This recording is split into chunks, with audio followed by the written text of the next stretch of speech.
What if everything you believe about human behavior is incomplete or even wrong? We like to think we understand ourselves, our emotions, our decisions, our nature. But what if modern psychology has been focusing on the symptoms and ignoring the real cause? Most people think human behavior is simple. We act based on thoughts, emotions, and experiences.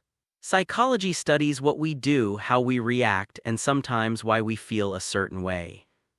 But here's the uncomfortable truth: understanding behavior by only observing it is like trying to understand a disease just by looking at its symptoms. According to The Origins of Modern Human Behavior by Robert G. Bednarik, modern psychology often falls short because it doesn't go deep enough.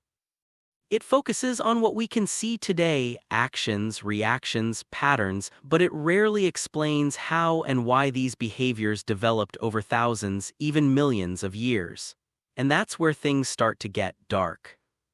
Because if you really want to understand human behavior, you have to go back, way back to early humans, to a time when survival wasn't guaranteed, when every decision could mean life or death, when fear, aggression, and social bonding weren't just emotions, they were tools for survival.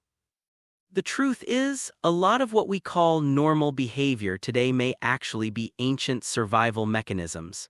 Take fear, for example.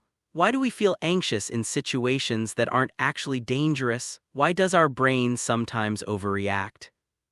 According to evolutionary thinking, our brains were shaped in environments where being overly cautious increased the chances of survival. It was better to assume danger and be wrong than to ignore danger and die. So what we now call anxiety might actually be an outdated survival system, one that hasn't caught up with modern life. But it doesn't stop there. The book also challenges another major assumption, that psychology is a fully scientific field. Bednarik argues that psychology often behaves like a soft science. It observes patterns, creates categories, and builds theories, but it doesn't always provide clear cause and effect explanations. In simple terms, it describes behavior but doesn't fully explain its origin.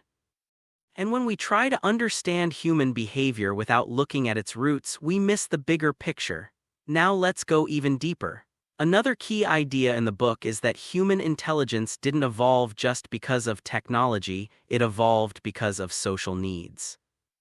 Early humans had to communicate, cooperate, and understand each other to survive. This led to the development of something called theory of mind, the ability to understand what others are thinking or feeling. This ability changed everything. It allowed humans to form complex societies, build relationships, and eventually create culture.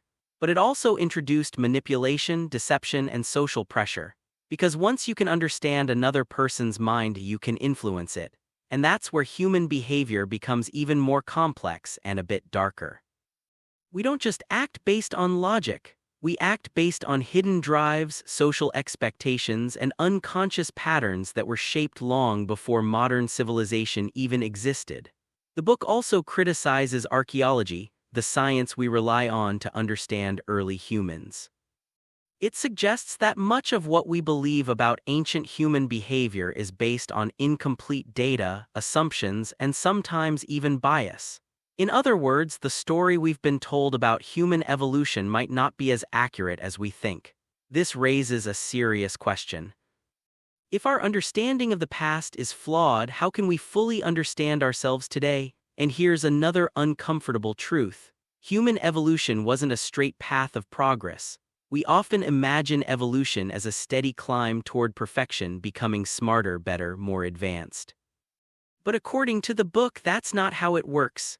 Evolution includes both development and decline. Some abilities improve while others weaken. Some behaviors become more useful while others become outdated. And sometimes what once helped us survive now holds us back. For example, our brains have grown larger over time, a process called encephalization. But this came at a cost.